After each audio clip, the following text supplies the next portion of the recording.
Hi, it's just after 9:30 in the Pacific time. It's just after 12:30 in Toronto and New York. It's just after 5:30 p.m. where I am in Lisbon.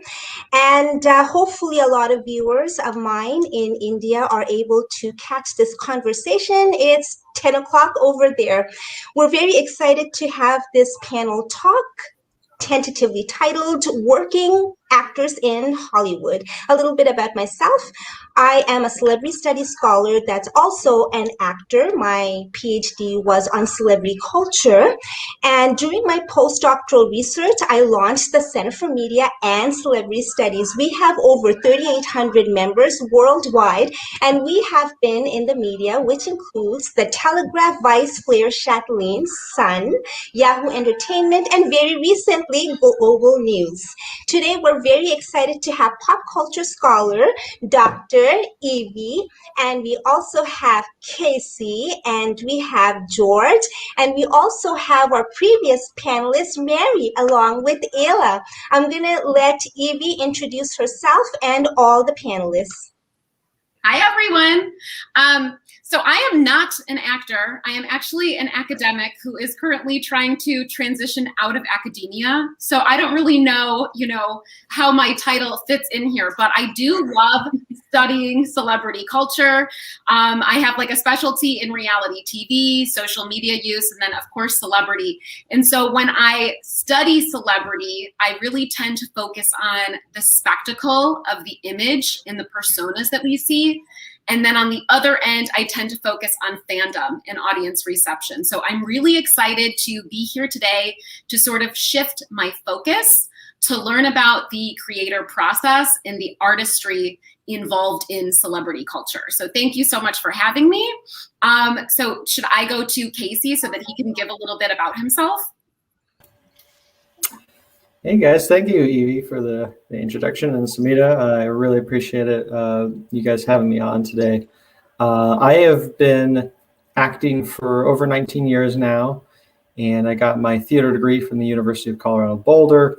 I have lived in New York for 3 years. I have bounced around. This will be my second time in Los Angeles, and primarily based out of Denver. And I decided to make the move back to Los Angeles during the pandemic, and so I've been here 9 months. Time has like flown by, but it's been fantastic since I've been back. I'm so excited to be here in Los Angeles, and I'm excited to be on this panel this morning. So thank you so much. George, handing it off to you, sir. Thanks. So my name is George Tsouris. I have lived here in New York for, my goodness, a while now. I'm not as balanced back and forth as Casey. I've found a nice niche here in New York, fortunately. I work in universities also as a teacher.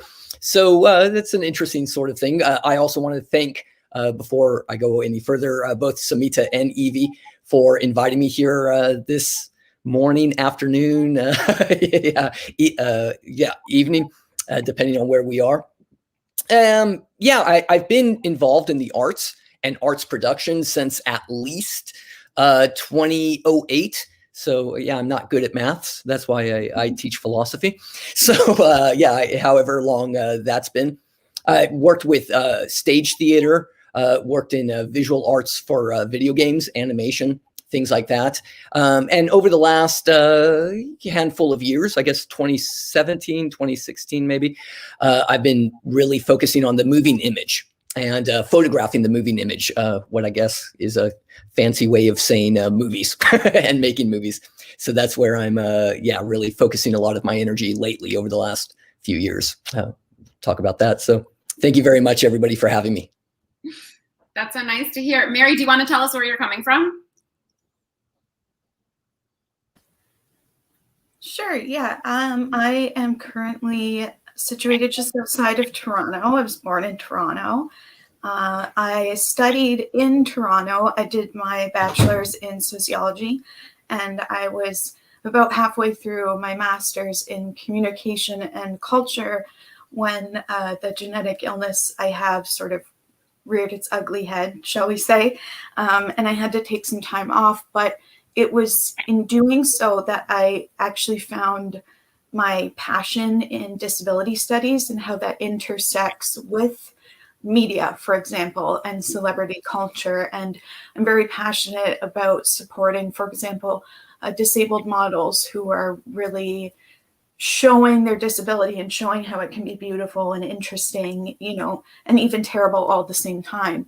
So I have a lot of passions, one of them being also with Samita, vegan fashion. But I'm really excited to learn from the three of you today. So I'll pass it back to Samita. Go ahead.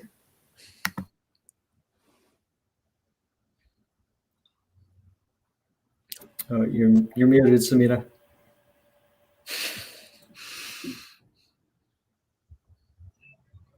Sorry, I have a lot of flights going on top of the roof here, so you might catch that, and that's why I have to mute myself from time to time. Yeah, so I was saying I'm very thankful to Mary for checking all the comments and questions coming in. So this live broadcast is being streamed on 3 different pages on our YouTube and 2 Facebook pages. So Mary, if there are any questions, comments coming in, you could always address on behalf of us, or just raise your hand and let us know. I'm gonna let Evie start with her questions, and yeah, looking forward to this conversation. Okay, excellent. So the first set of questions that we have for you, Casey and George specifically, is about your process and creativity. So in general, what inspires you to take risks and work as an actor? Casey, you want to go first? Sure, yeah, I'm processing. That's a good question. Yeah. I think for the longest time when I was younger, I first got my theater degree, you know, you just out of college, I really wasn't thinking about taking risks. And it took many years until I realized that taking risks as far as like your acting choices and your art choices, and on the same side, the business side of acting is vital to being an actor, because when you go into the audition room and you're auditioning for a casting director, if you play the safe choice, 99% of all the other actors are going to play the same safe choice, you know? And so you have to take risk. You have to take risk with your art and with your business in order to stand out, because this is such a, it's one of the most, you know, kind of visual and popular industries that so many people want to get into. And so there's so much competition. And so if you're not taking risks, it's kind of hard to succeed as an actor. And so it took me a long time to learn that. And now I'm just trying to figure out every single spot with my acting choices, my business, where can I take risks? And if it feels uncomfortable to me, like, that's where I'm going. I'm like, yes, I need to feel uncomfortable and then go there. So, yeah, George, what about you? Yeah, I'm so happy that you started, Evie, this afternoon with the notion of process, because that's what I'm really, I guess you could say, passionate about, because it really is in the process, and the risks, how would you say, emerge, at least in my experience, through the process. Because when you just go through the process, so to speak, problems always emerge. Problems that you must solve as a creator, as an artist, as an actor. And how are you going to address the problems? The very fact that they're problems entails that you are ready to engage in this risky behavior. Every problem, to address the problem, is in fact engaging with the risk, right? And I'm so happy that Casey brought up the actual risk of business too, especially because the very, it seems in my experience, at least, you'll forgive me if I'm overgeneralizing, but in my own experience, the very job, the very industry, the very career path of art making is inherently a risky career path in any case. And as such, I love how Casey said it. It really rang up all sorts of bells for me. The very fact that we are here, number one, means that we've all taken a risk in certain ways. But number two, I love what he said. The only way to distinguish yourself is by taking the risks. There is no other way. How else do you express your voice? It's very risky to even put yourself out there, to stand on a stage, to be in front of a camera. I've seen some of Samita's works, right, where the very act of being the actor, of being in front of the camera, reveals so many of our vulnerabilities. And so, yeah, certainly just engaging in the process is an act of risk, and without engaging in that risky, without going face to face with that risk, is to, I can't imagine how it's even possible to be a creator without engaging in the risk. The very fact of being there is a risk. The very fact of saying, I'm George, you're Casey, is a risk, because there's only one Casey out there. Right? There's only one George. And that's where the risk must come. And it's only in working through the very process, like you said, Evie, that we can be ourselves, that we can express our voice. And there's no way to do it but to engage in risk, but to engage with the problems that emerge through the creative process. I'm sorry, that was a long-winded way of answering some of your questions, but yeah. Well, and George, I like what you said about Samita. Samita does like all these really creative social projects and short videos, and I've watched some of those, and I'm like, man, Samita, you're like doing a fantastic job at taking really big risks with some of these. Like, I'm like really inspired by you. Of like, I need to do more with like just kind of my own little, social media products and whatnot. It's very cool. Yeah. I agree. Yeah, absolutely. Wow, thank you. I reverse engineered my career, but at the same time, I didn't really plan everything. I was probably like Evie. I was interested in anything that had to do with film, television, and of course, there's a whole story behind that. Why I considered screen arts, and the story is my mom was taken off the dance stage at age 16, and then she wasn't allowed to be a lead actress in a film, but she always encouraged me to consider biographical details through portraits of film stars, or even anybody artistic. I was always interested to know the person behind the persona. And this story goes back to my high school age, but obviously I did a whole career out of it, and just one thing led to another. I felt towards the end of my postdoc journey that it would only make more sense to come with experience, and I wanted my opinions to be informed opinions in journalism, and I was terrified. I wasn't really sure if acting was really cut out for me, or if I was cut out for acting.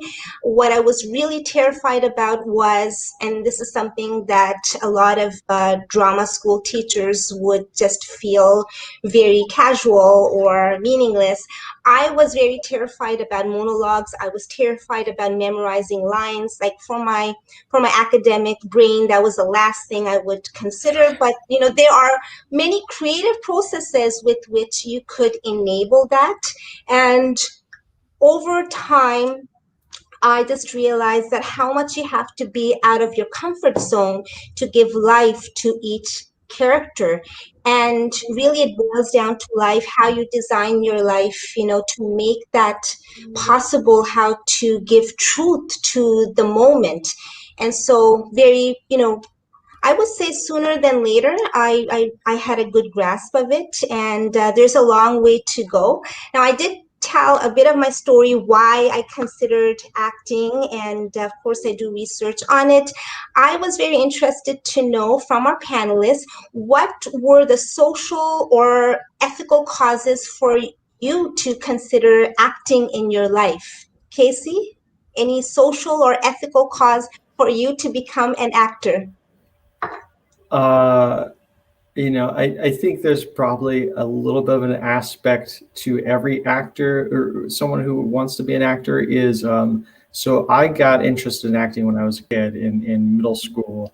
And my family, my parents were both kind of working to support us and weren't around a lot. And I also didn't have a lot of friends. I was an introvert, and I was, I'm definitely an extrovert, but I felt introverted and kind of isolated in my younger years.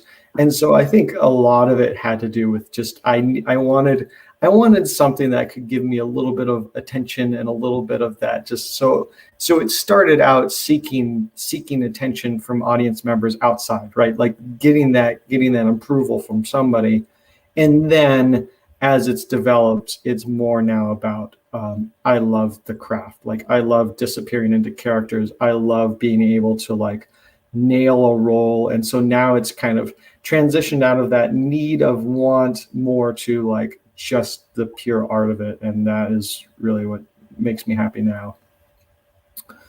So yeah. George? Yeah, I think that's so nice. Exactly what you said, this introverted sort of thing. And I think it kind of goes back even to Evie's very first question about the process, right? What I heard you say, Casey, is this actual, you go into it with one reason, but then somehow something else blossoms, right? And that is what I love about the process so much. We've all got diverse reasons for engaging with life in the ways that we choose to. And that's what I loved about Samita, quite a poet there, right? The way you segued into your question by saying, this is how I'm designing my life. Because that actually is the ethical question, isn't it? Ethics, it's might be amongst some experts to separate ethics between those people who are fighting for right or wrong.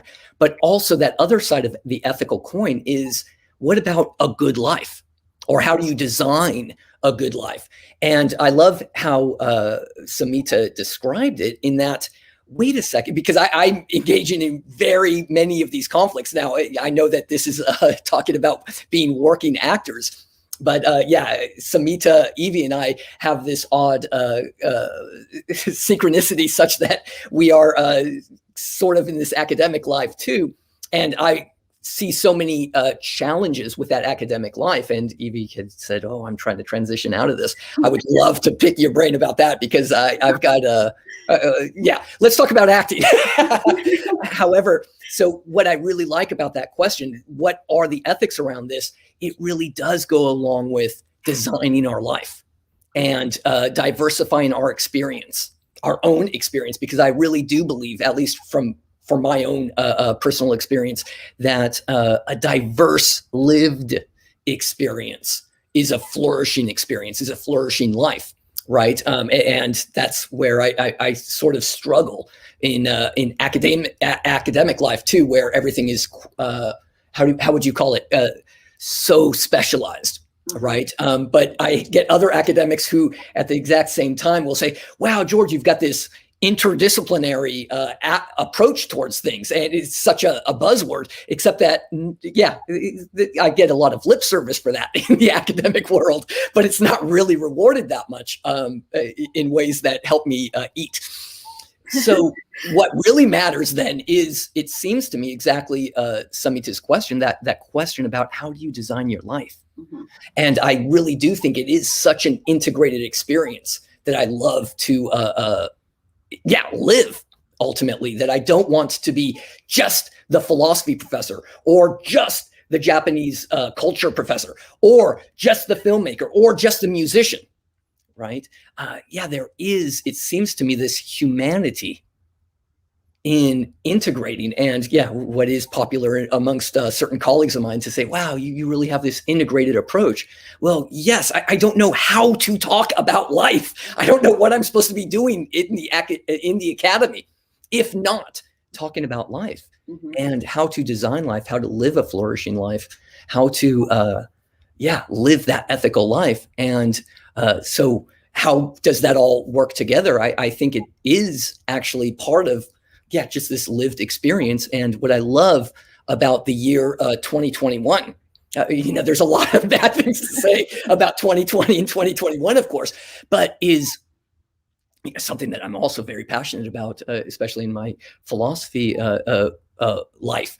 However, it does all integrate, and that is the democratic access that so many of us have to this actual designing. I'm going to steal Samita's notion there because I love it so much. How do we design our life?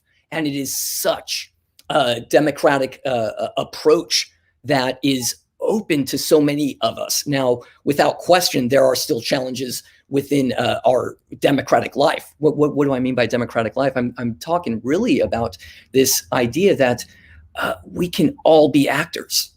Right. Now, can we all be George Clooney or Brad Pitt or Alicia Silverstone? Oh my goodness, that's dating me. I'm showing some of the white in my beard with that reference. But it's that notion that we could all be actors. We can all be filmmakers.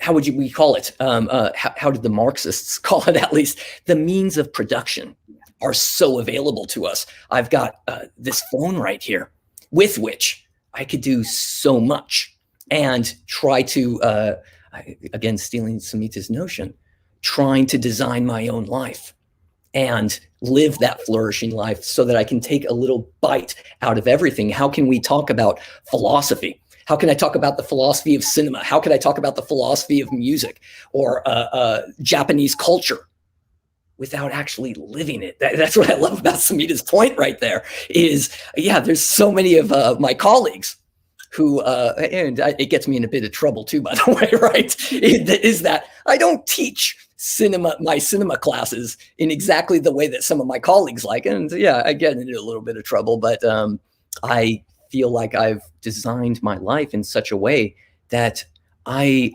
welcome the trouble that I might get from different factions in order to live what I am trying to design as a flourishing life. I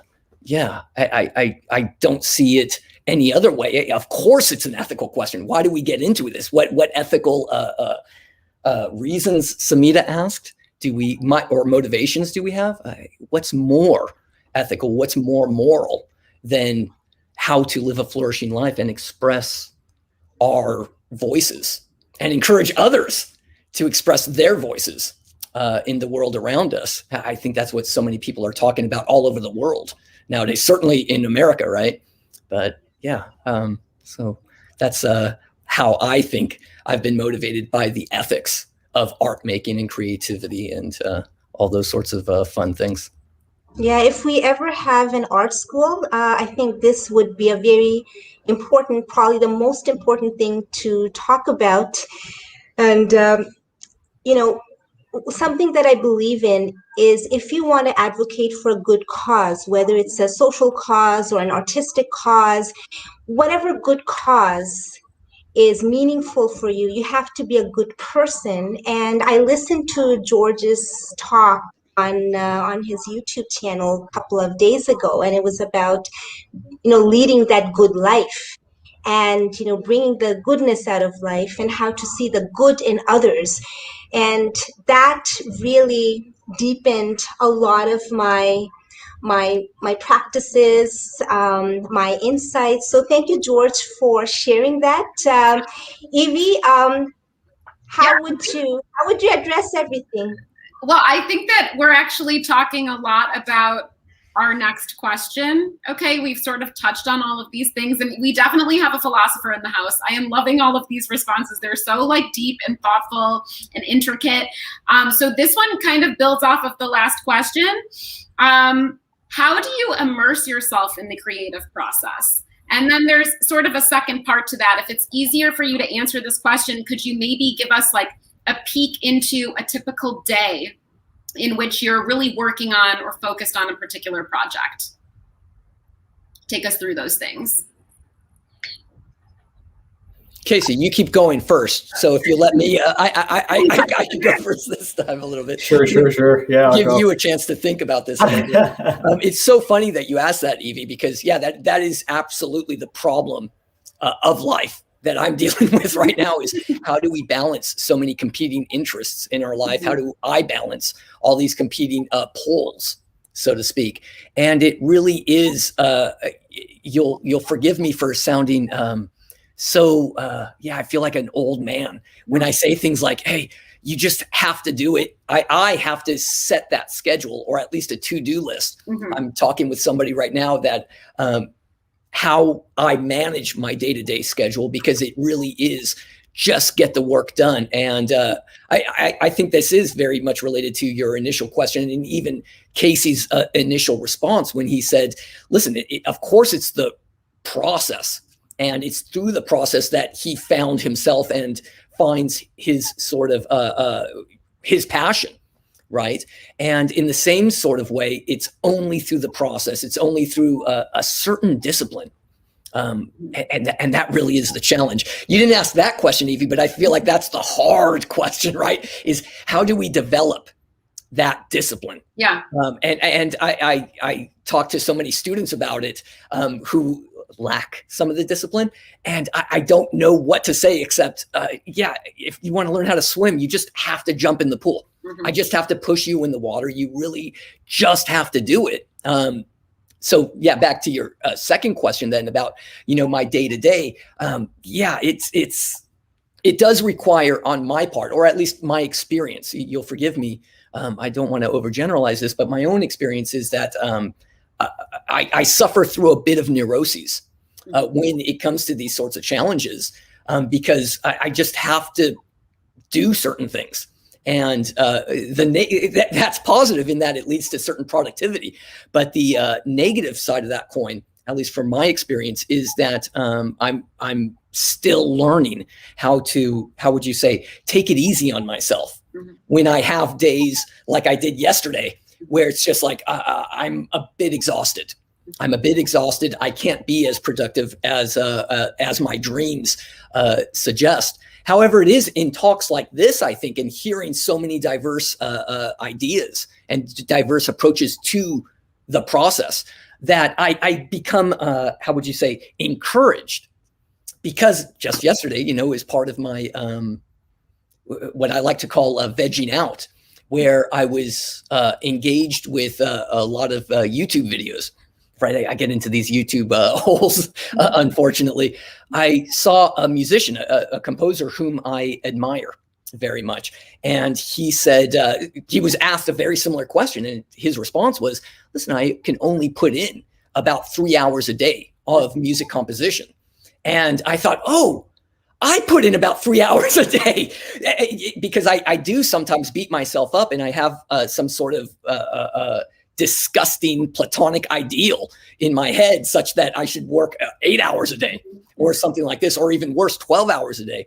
And when I don't achieve the level of productivity that how can I say, that I've unrealistically imposed upon myself, then I start going a little bit mad, and it makes me makes my soul suffer a bit. So I guess one of the most important ways to respond to your question, Evie, that I could think of is how do we do this? Number one is, we've got to just jump in the pool, so to speak, if we want to learn how to swim. But number two is, for me, and I'm still struggling with this, is learn how to take it easy on myself. I'm really learning how to take it easy on myself, because not every day is as productive as I might wish. Some days are very productive, and then other days I do have to cool off. And like I said, I've got a little bit more white in my beard now, and perhaps it's just the old age. I'm an old man now, such that I need to take a break. I used to make fun of my dad for taking a nap. Now I'm like, sometimes sleep is a pleasant experience that I need to really start, how would you say, self-care. There's the buzzword for everybody. Really practice that self-care in order to be productive, in order to, keep the train rolling. Because as Casey alluded to earlier, he's got a 19-year career in this. In order to maintain that 19-year career, I'm sure, and I'm really excited to hear what he has to say in a second, but I'm sure he had to learn those self-care tools that I hope you share with us, because I'm still wrestling with them in order to maintain that productivity over the course of such a long period. Casey, what's your self-care? How do you rest? Sorry, Evie, what was the follow-up? How do you rest? I feel like the idea is like rest is definitely imperative to the creative process. You know, you have to like be able to shut down for a little bit at some point, get your rest, whether it's a nap or whether it's sort of coming away from things. Like, how do you do that? I think that's like tied to self-care. Yeah, no, I mean, and I feel everything that George was talking about the kind of the stress and the lack of hours during the day. So I actually coach actors. I've been coaching actors for 3 years now. And I've been really trying to, one of the things that I love talking about is success and mindset. And so for me, this has been an exploration for myself, especially within the last probably like 5 years or so. I've been very much focused on the business side of acting, because when I first started out, I was very much just focused on, if I'm the best actor, like somebody's going to see my brilliance and offer me a job. And it's show business, right? Show business. And so I'm like, all right, the business part cannot be ignored, but the business part has been very difficult to navigate, because I've started with productivity trackers, and I'm like, all right, I'm going to log this stuff, and this helps me like 15 minutes a day doing this, 30 minutes a day doing this, 1 hour doing this. And I found myself being very active, but at the same time, it became very sterile. And then when I'd miss a target here or miss a target there, like George, you were saying, the hours start spinning away. And I've been getting very anxiety ridden lately when I'm missing stuff. And so, yeah, I've been exploring of like, all right, how can I keep my art in check with the business side? And so I've been doing things for myself, for self-care. I love, and this is something I've gotten into within the last year, which I never thought I'd do. And I love it, is meditation. I'll do like 30 minutes of meditation. The first thing I do in the morning for myself is I preserve my mornings and I stretch. I stretch for an hour. I work out on a regular basis. Like, working out is huge. If I don't exercise, I can definitely start feeling the anxiety build, because there was somebody I listened to recently on a podcast talked about how we can introduce drama into our lives. Like, if you want to hold on to drama, the reason I feel like people might do this, and this is what he talked about on the podcast, is they need something in their lives to release energy. And so it's like, if you're not working out, drama can be one of those ways where you want to have something to do. But if you don't want that drama in your life, exercise is the great like release, right? So for me, I'd rather release with exercise, because then I don't feel like, once I get a good workout in, I'm like nice and fatigued, a little tired, but like a good amount of dopamine for the day. And then I'm less stressed. I don't have those interactions where I need to bark at somebody just to kind of like, or get in an argument for that release of something to do. So exercise for me is key. And then I can use the barking as an acting choice. If I'm like, I want that role, I need to like, because that's one of my specialties I found, is I play a good creeper antagonist guy. So that's usually when I go into that stuff, is with my acting. But yeah, exercise, meditation. If anybody's heard of the Iceman, Wim Hof, He is a breathing technique with cold therapy. I've really kind of gotten into that breathing technique too, and that releases the immune system. I would check out Wim Hof's breathing technique is fantastic. There's an app. Of course, there's an app. There's an app for everything. So those are like 3 techniques that I've been really focusing on lately that have helped a lot. So Casey, since you're talking about self-care and rest, and then how you release the rest, through exercise or, acting, how about like your day job? Do you have to juggle between different tasks, different jobs to practically maintain this, career?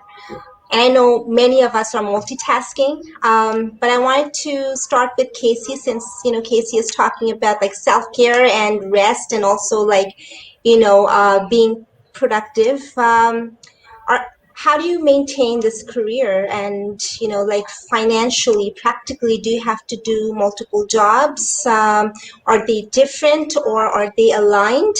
And how do you also represent or communicate all of this with your public followers, because you're also a public figure, you have followers, and you also have your regular ordinary self. How do you juggle all of that?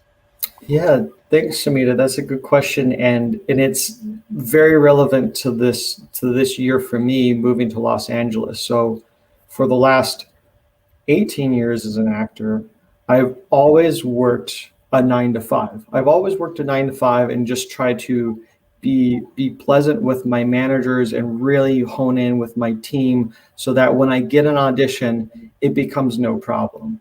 And I've had success with that, actually. I've usually every single kind of 9 to 5 job I've had, I've been able to go to the auditions, and but granted, it's harder once you book a role, and then you're like, all right, now I need like maybe 2 to 3 to longer. Can we work that out? And then you're like, oh, running out of vacation time.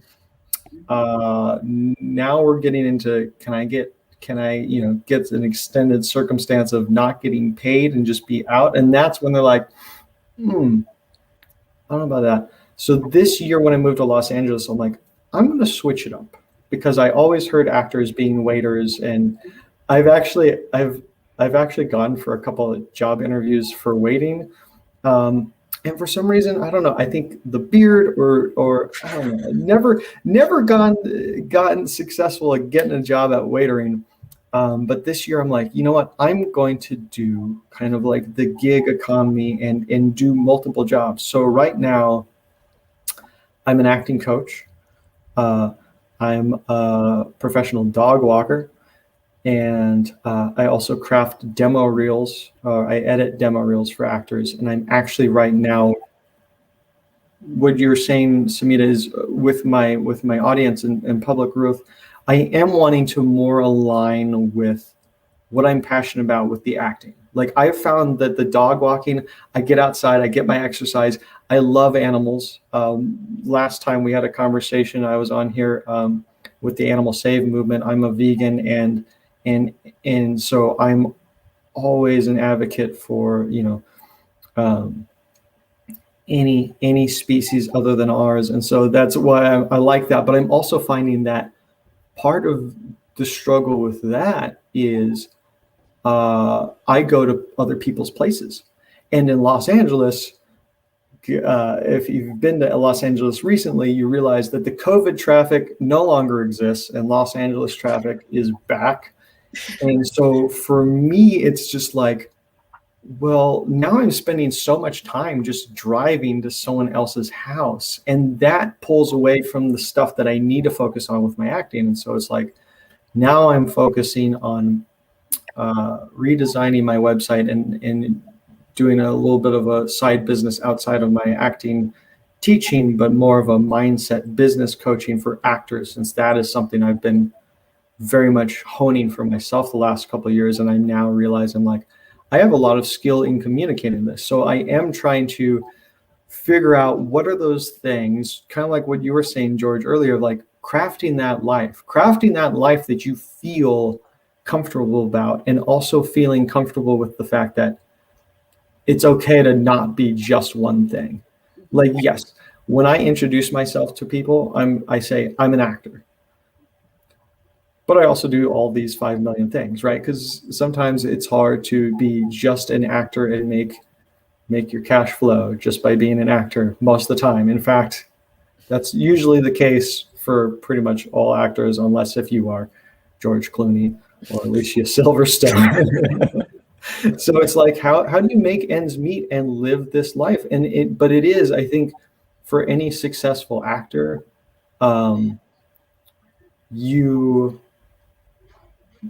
if acting is truly your passion, if that's really what you want to do, you will make it work.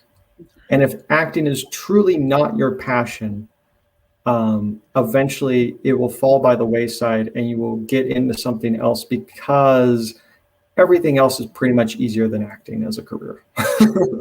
Let's be honest. So I could probably go learn to be a brain surgeon. I'm sorry, brain surgeons. That's a high Maybe bar. in a TV show.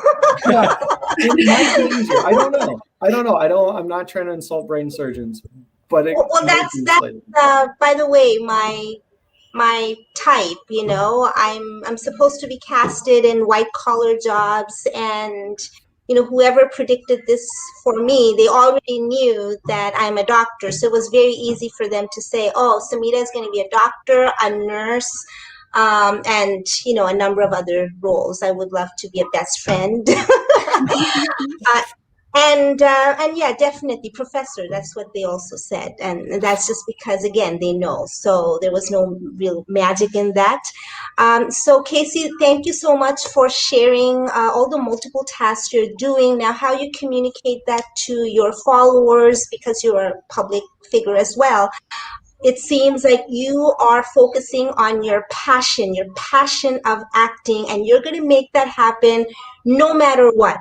And that's something that I'm doing. I think I was multitasking way more than now, but you know, like George, I guess, like I was always able to be open about my multitasking, just because they were quite aligned. The differences now I'm actually like narrowing down, and I'm not going to repeat, but I published in Stage 32 financially, how did I make that possible? How can I narrow down and chisel focus on just acting? So if anybody is interested to learn how I financially make that possible on a practical level, it's all on my Stage 32 article. George, how would you address this question? How do you, do multiple jobs, and how do you communicate that with your audience? Yeah, I think that's a great question. And I loved really Casey's response, which, for me, what really jumped out is just that he's got this personality, and he's got the passion, and he's got the burning desire inside to communicate his passion with the world around him. And without that, how else are you going to do that? Now, that's a very, I guess I abstracted away a lot of this stuff. Amongst others, the dog walking and the 9 to 5 and the waiter, unfortunately, I guess they don't like the beards at LA restaurants. But I very much similar to Casey's response is you make it work because you're going to figure out a way. You have to figure out a way. And Casey's response really resonated with me when he said that. You've got to figure out a way. And I'll just say, I've worked with other people for whom they realize, oh, wait a second, I can't figure out this way. And I've got something a lot more, what would you call it? Steady, a lot more stable, a lot more lucrative, let's say, in this hand. Should I really, can I really work with you, George, on this project? And I think that's fine. We've all got to design our own lives, so to speak. And I think that designing this manner of life is at least, and it sounds like Casey and I are in a similar boat here. It certainly isn't the most lucrative, but it isn't impossible. Like Samita just said, right? It's certainly not impossible, but you've got to keep that fire inside burning. What I do, I'm fortunate. I've wondered about this actually. I don't know much about Lisbon. I know a bit about LA. I feel like I could do what I'm doing now in LA. I grew up in Los Angeles. I know LA very well. I go back every so often because my family is still there. But I feel like Los Angeles is an urban center where this sort of opportunity can thrive. One thing I when you calculate all the how would you say, the pros and the cons and the expenses, for me, having an automobile, having a car, is very expensive. And so that's one of the key things that keeps me in New York, is the fact that we do have a robust public transit system. And I am able to, I guess, what do they call it in Los Angeles? Freeway flyers in Los Angeles.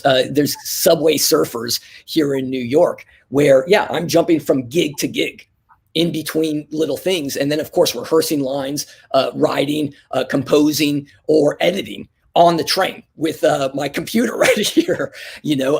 That's one way that I balance it, is keeping that passion going, because I've got to squeeze it in when I can, where I can. And in fact, one thing, talking about the business side of this, is I've realized that I just have to have enough faith in myself such that I'm willing to invest in myself. And that does mean invest moolah, bread, money in myself here and there. That does cost a little bit of money, but where else would I spend it right now? Because my passion is here, because this is my passion. This is how I'm going to try to design my life, right? Is by, taking little bits here, taking little bits there, and formulating it in that way. And if you do, I think if you are, how would you say, financially savvy enough, we really can make this work. By the way, I know that New York City is one of the most expensive places to live in the world, right? Los Angeles is not probably far behind, yet there's a lot of people doing it here. I think that was the one thing, because when I grew up in Los Angeles, I really lived in the suburbs, a bit east of Los Angeles. And I didn't really engage with the creative community as much, whereas New York, being a much more pedestrian city and much more, what would you call this, compact city, where everybody really is on top of each other, I engaged with and saw so many working musicians, so many working actors, so many working artists who were, in fact, making it work. And that just motivated me and said, you know what, if it really is inside of you. I'm very intrigued, Samita, by your article. I'm going to go over there right away and check it out. But if you've got it in you, you will figure it out. You just need like a 5th grade arithmetic education to really be able to balance out your finances. The problem is we're not taught that way. And right. What I finally shared in the article is a bit what you said, George. It's how to invest. And just long story short, my way was saving up through teaching and all the scholarships that I received, and also the real estate that I did. So that's just my way, and I think that's one of the best ways without spreading thin.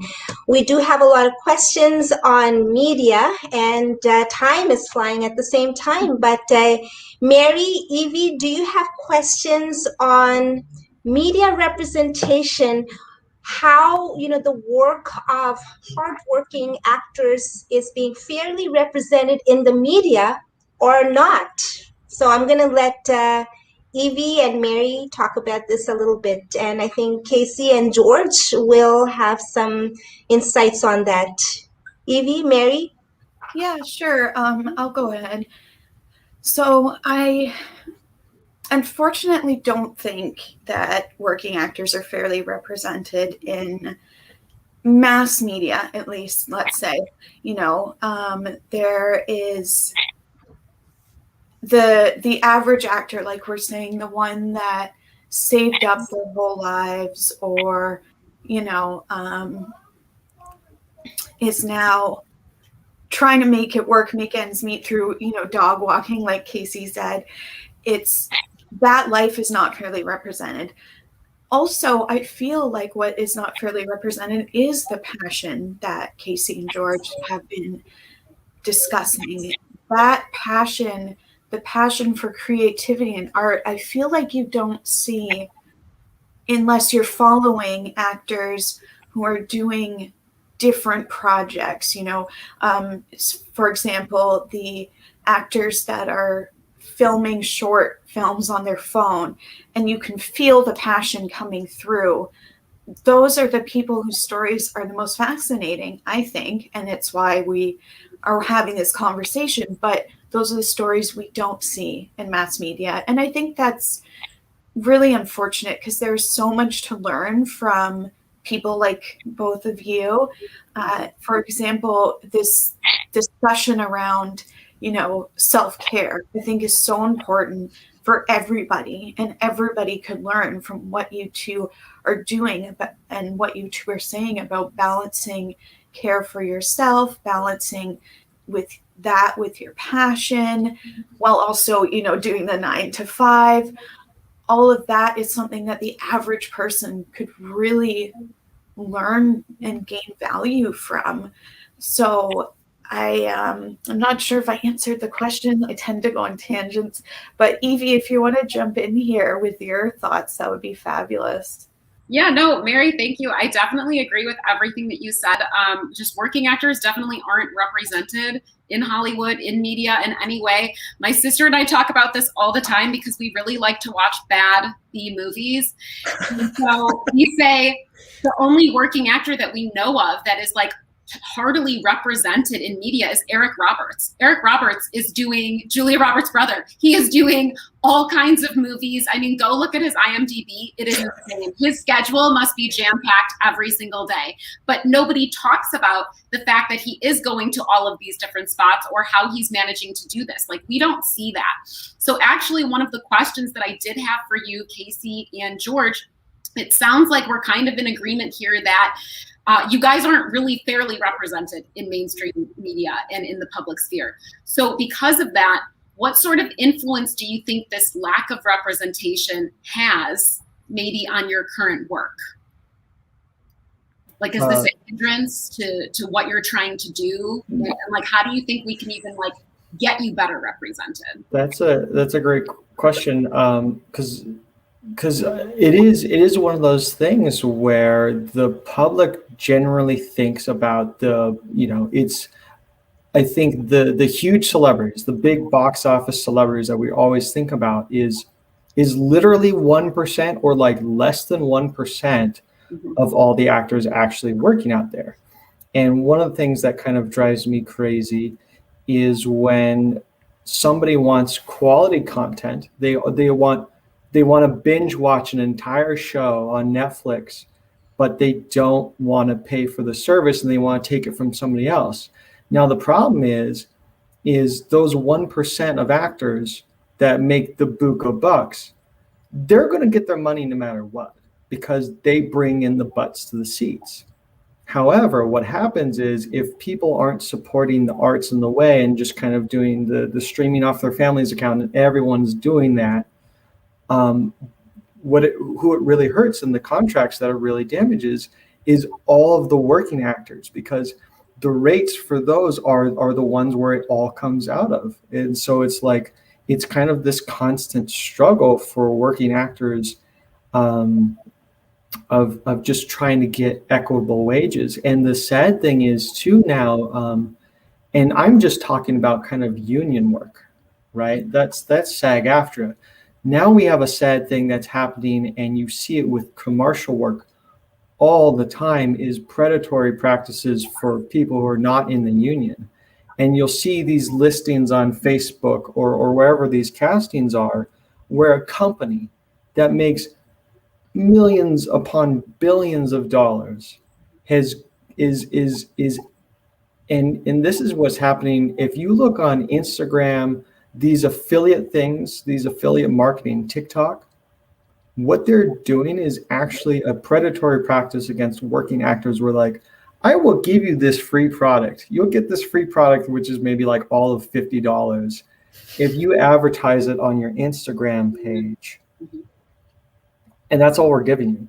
But guess what? The amount of media coverage that I'm getting from that thing, from that product as this big corporation, results in tons of money for them. And the fact is, and what makes it kind of sad is so many people want to be in this industry that we as actors are killing each other. Because like, yeah, I'll take $100 for a day for that project. $100, like I can't even eat on $100 if I think about my groceries. If I'm buying groceries, like $100 these days stretches to nothing. And so we're kind of undervaluing the art of acting, which I think is such a sad thing in the States. Like if you look at Russia, like acting is just a prestigious thing as far as exactly as our politicians and our doctors. Like acting is up here, but here in the States, it's just kind of like, you're not a famous actor, you know, and just the respect is just, it's really sad to see. And so it's a struggle, and it's like, how do you communicate that? Like, I guess that's an actual interesting thing to think about for myself. Like I'm now thinking about this. I'm like, maybe I should just make like an Instagram live talk show once a week, just discussing this fact alone, because that could be an exciting thing. And some people might get really interested about that. I don't know. I haven't actually thought about how to address that with the public eye. That's a really interesting question. I don't know, George, have you thought about that as a topic? You know, I think it's a brilliant question, and I think you've hit it right on the head, right? Where there is a public and mass, using Mary's notion before, there's just a mass perception of a devaluing of. We're here talking about acting and cinema and filmmaking and these sorts of things, but I feel like all the arts across the board, such that people, to your initial point, people are, number one, not willing to pay for these products, or the amount that they're willing to pay has fallen precipitously, right? The other thing that relates back to Evie's initial question was this notion of, what is the perception then? And it really rang a bell for me when Evie said she focused really a lot on reality TV and things like that. Actually, as a matter of fact, my next feature film project that I'm in the middle of right now really engages with the reality TV phenomenon, and how does that distort our perceptions of reality? How has mass media, social media, and reality TV really distorted, number one, our values, to Casey's point, but also number two, just our perception of reality and how things adapt that way. I feel like, I think Casey has already really hit so many of these nails on the head, where it just really boils down to terrible injustices that I feel like all have occurred in across the arts. Then there's exactly where Casey left us, right? Which is, now what? So what do we do with this? And that's a terrible problem that we're all wrestling with. Right. I know that I'm thinking back to the music industry. When was it, in the 90s, where digital piracy just brought the bottom out on all of these huge record companies. And now what? How are we supposed to make money on music now, where there's only a handful of artists that are really making anything? And what is it? I think I heard somewhere on Spotify where if you get a million plays on your music on Spotify. Now, of course, I'm speaking a bit hyperbolic here, so forgive me. My figures aren't exact here, but you're making pennies as an artist. The artist is only making pennies, and of course, Spotify.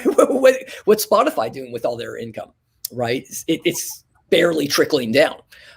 So it's a terrible situation for artists, but it is, I think, and this is what's interesting to me, it require, one more bad thing about that Casey didn't mention is, especially we see this in pop music.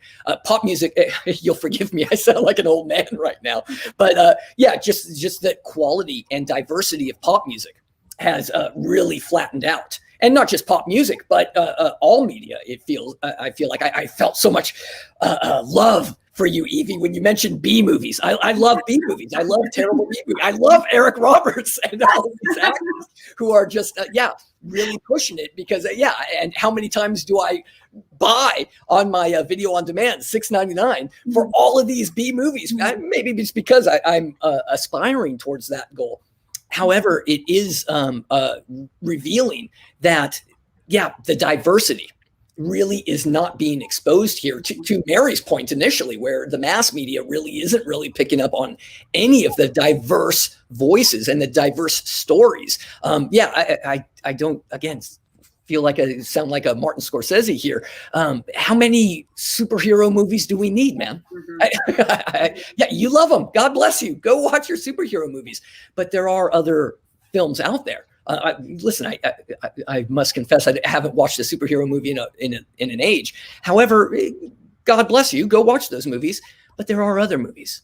There really are other movies, and it's so hard for the artist to put our product, our art, our creativity, and exhibit our creativity. And that really is the challenge that we're all wrestling with right now. Is so now what? We could talk until we're blue in the face. This is terrible. This is unjust. But I do try to live a more pragmatic life, such that now what? I've got to keep living. I've got to keep designing my life. I want to live that flourishing life. So how do I do that? I love Casey's example. Maybe you just start an Instagram a TV show, Casey Lloyd at night, right? Or we do this StreamYard sort of chats right here. Right. And that is something that is very fascinating to me, which blew my mind. My younger brother is a bit more hip than I am. And when I would talk to him about philosophy and things like this, he would say, George, you really should try to put yourself out there. People do want this. And I thought, come on, man, who wants to hear about a bunch of old dead Greeks from thousands of years ago, right? But there is the audience. Mm-hmm. I really do have faith. I do have faith in humanity that there is that audience out there for the B movies, for philosophy lectures, for symposiums like this, such that I really, do have faith that we have to figure out how to bring it out to people, and bringing it kind of full circle back to Casey's initial point. That does require, for a lot of us who are, at least for me, who's quite lacking in this skill set, we do have to develop our own business savvy to expose ourselves like that. Just before this panel, I was listening to a talk from Backstage. You may know Backstage, and Backstage was talking about influencers and how brands could get influencers from TikTok and how casting around that works. So that's a whole discussion. And, I don't know if this is really answering what to do next. You could get a sense of, where this is heading, right? Influencers are the new superheroes. And now Backstage has a whole talk on that, because this is what's happening, and how to cast them, and how do advertisers get them on board.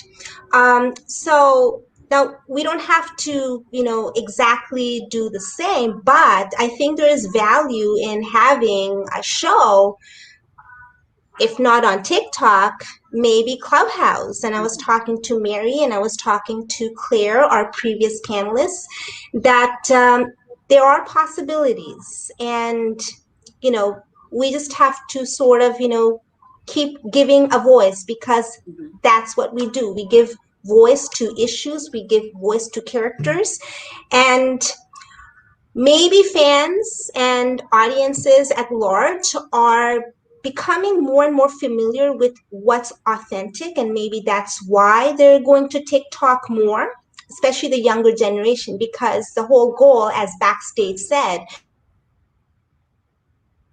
it's not getting dolled up, it's just showing up.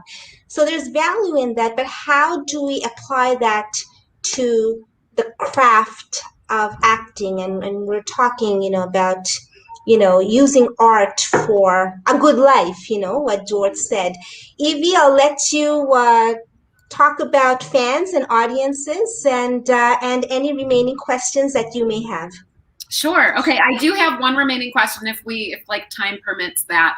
But I will say that you guys do have such a load on your shoulders because of this lack of representation. I feel like Samita was saying, you have to sort of make all of this happen for yourself. So that's a lot of things to do, to put on your to-do list, but you obviously can, because like we said in the very beginning, even undertaking like the process of being an actor and a creator is a risk. So I just think that, yeah, if you keep making these things happen for yourself, you do these Instagram lives or you have your YouTube channels like you do, George, like you're just going to have to slowly but surely create the representation for yourself. And I do agree with you, Samita. I think that fans and audience members are becoming much more aware of what is actually authentic and like the good niche places to look. So I don't want to leave things on like a negative note. I think that like actually this is all a positive thing. So with that being said, if I could sort of jump to one of the last questions that we had, Samita, because I think it ties into all of this. What do you wish your followers, your fans, the audience understood more in terms of your craft? Because I think in answering that question, we can sort of start to answer the what now that George was talking about in the last one. So like, what do you wish that like they could know a little bit more about your everyday process, your craft? And I know it's a thinking question. I had an answer to come to mind pretty quick, actually. The sheer amount of, so I've recently gone through this of like moving to Los Angeles and trying to find another just form of payment, a job, right? Like I don't know a single person on the planet whose favorite thing by far is job interviews, right? Like a job interview, I don't know anybody that likes a job interview. No. And I think one thing that would just be, I think, for an audience and my fans and just people to know in general is like acting, your job as an actor really is to go on job interviews as much as possible, because an audition for a role, if you get a booking ratio of let's say I audition 20 times out of the month and I land like 5 of those, like that would be 5, that would be a really good booking ratio, right? Like that would be, so like we're just constantly going on in audition after audition after audition after audition, and there's so many factors behind it. So one thing that I think the media does a total disservice about actors for is they always portray it as an overnight success. Oh, you just came out of nowhere, right? Every single actor that's successful has busted their butt for years and years and years and has gone through so many failures. And that's where it kind of comes back to like the respect for acting as an art form. Like if you truly look at what an actor has to truly go through to be successful and make a living at it, it is a sheer amount of work. And same with like any artist, a painter, a musician, any sort of artist. Like I think we need, that would be my comment, is just the respect for art in as how difficult it is to make a living would be my thing. If audiences could take that way and look at what comes on screen as like the icing on the cake of like, that is the end product, but that's not where the product began. The product began with years and years and years of blood, sweat, and tears from that person trying to just get there. And that I think should be the respect and like for every single actor now. And same thing with when I play a video game now. I've been a gamer for years, and it just hit me this year. I'm like, I have never, ever thought for a moment the amount of animators, the administration, there are like hundreds of thousands of people, even with like these superhero movies. Like we think about the 5 actors that are in these suits. There are thousands of people that require to make that. And all those thousands of people have busted their butts to get there to make that one thing. So it's like, to any of these artistic products at all that they get made is like a miracle in themselves. So that respect, I think if audiences could have that, that would be the takeaway I would want from them. Yeah, I really like that idea, just that respect, because that's exactly what I was going to go with, is just respect the hard work. And why don't you go try it? You know, especially in the 21st century, maybe it wasn't as legitimate a complaint or as legitimate a response to the critic prior to the 21st century. But now in the 21st century, listen, if you don't like this, why don't you go try it? And you'll get that different set of respect, or that different sense, that different sense of respect that Casey's talking about here, because it is something, it really is hard. I know on my very first short films, narrative short films at least, that's exactly what I learned, was that sense of respect. And to go, oh, now I understand why that at the end of that movie, there's so many credits, because look how hard it is to make this. Even small independent short films like the ones I make. It all reminds me, though, of the, I guess, post-war American musical composer, John Cage, right, who's famous for a lot of the more radical music compositions. But I loved his lesson, and I bears repeating here, which is, if you don't like some piece of music, now we'll talk about music right now, but I think it applies to all the arts, and especially Evie's love for the B movies. I mean, you see all the terrible comments to the, oh, why don't you go back to, I saw a movie. And by the way, I don't mean to judge so harshly on such harsh critics that everybody has become now, right? Because I watch a lot of these B movies and I think they're terrible too. But there's something to recognize, to Casey's point. Despite the fact that I think it's so terrible, look at all the love that was put into this movie. And it reminds me of the John Cage notion, which is, listen, if you don't like a piece of music, listen to it again. And if you still don't like it, listen to it again. And then listen a third time, and a fourth time, and a fifth time. Because just to Casey's point, somebody felt in their heart and in their effort that I'm going to burn these calories, and this is my way of designing my life. It was important for me to express myself in this way. I'm not saying that we have to agree with every B movie that's out there, right? There's some that I don't particularly like, but there is that, wait, let's just try to listen a little bit better. And I think that's just a different way of echoing exactly Casey's sentiment, which is, we have to show so much more respect and value for the creative class, ultimately, the creative class of so many different arts. And you don't like this song, fine. I was rude earlier when I said that pop music, contemporary pop music, is so flat and undiverse. However, you pick your least favorite pop star. They're putting their heart into this.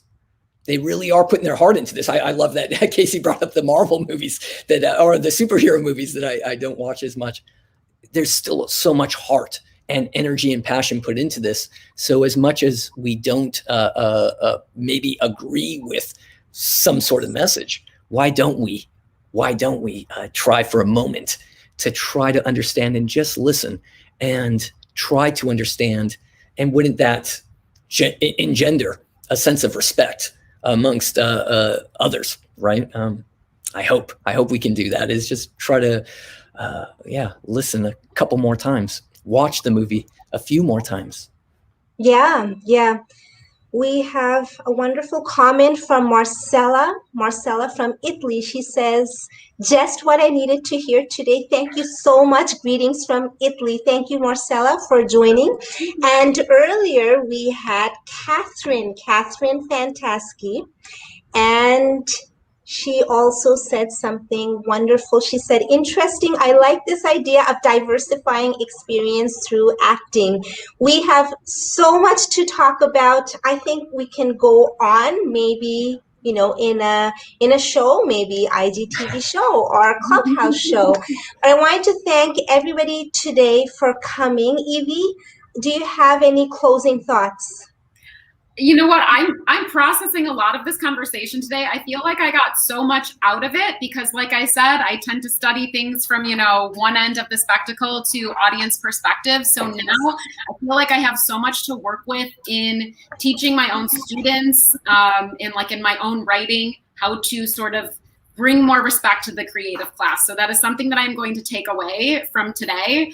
And I'm just so grateful to have heard your experiences and all of the work that you've been doing. And I can't wait to see where you go too. I will definitely be following along now. Thanks. Thank you. Same. Thank you. Ditto. Yeah, thank you. Thank you guys. This was wonderful. Yeah. Yeah, it was such a pleasure getting to talk to all of you. Yes. Thank you. And it's so difficult to say goodbye, but we're going to be in touch. Where can everybody follow you, Casey and George? On Instagram, I think I'm George.Tsouris. Is that accurate there? I've got to check this out. Yes, George.Tsouris. I've gotten into a bit of a tiff with the Instagram police before, so I wasn't sure which account is alive today. So yes, George.Tsouris. I've also got a YouTube channel, George Tsouris, I presume. And George or Tsouris.george.net is my website. So thanks. You can find me on CaseyLlyd.com. I'm on LinkedIn. I'm on Facebook. My primary account is on Instagram at actor Casey Llyod. But like George said, I'm having a problem with the Instagram police right now, so you won't be able to see that. But if you want to write it down, hopefully by the end of the month, I will be back on actor Casey Llyod.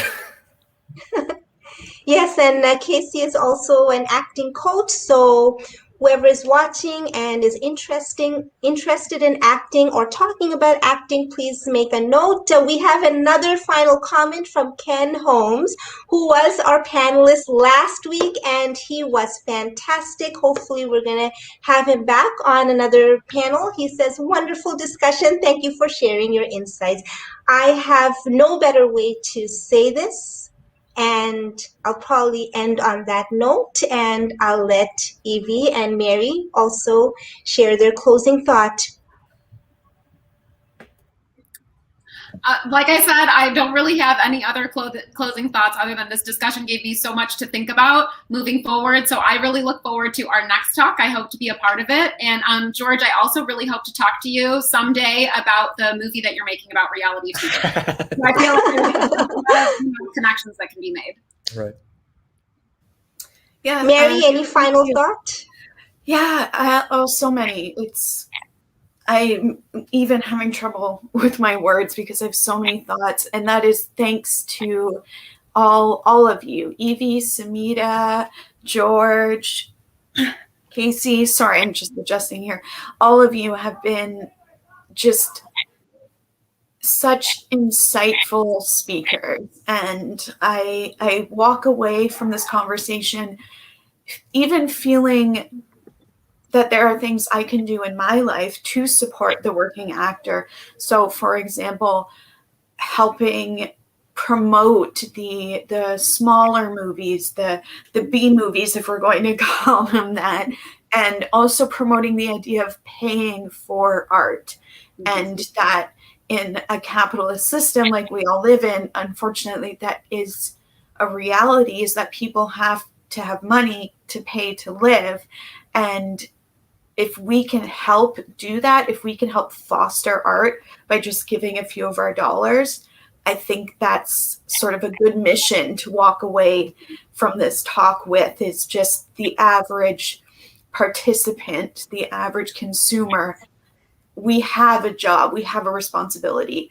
If we want art in our lives, then we need to support the artists. And if that's the only lesson that we walk away from this conversation from, which I know it's not, that would be wonderful. That in itself could be revolutionary almost, if that's not too big of a word. So thank you so much, all of you, all four of you, and I'm sure we'll see you again. And to all our viewers, please follow everybody on their social media, support them, help fund their projects, all of those good things. Thank you, everyone, and have a good day, evening, afternoon, night, wherever you are. Thank you. And have a wonderful weekend, and check back on social media. We're going to be back with more updates. Thanks so much, guys. Thank you.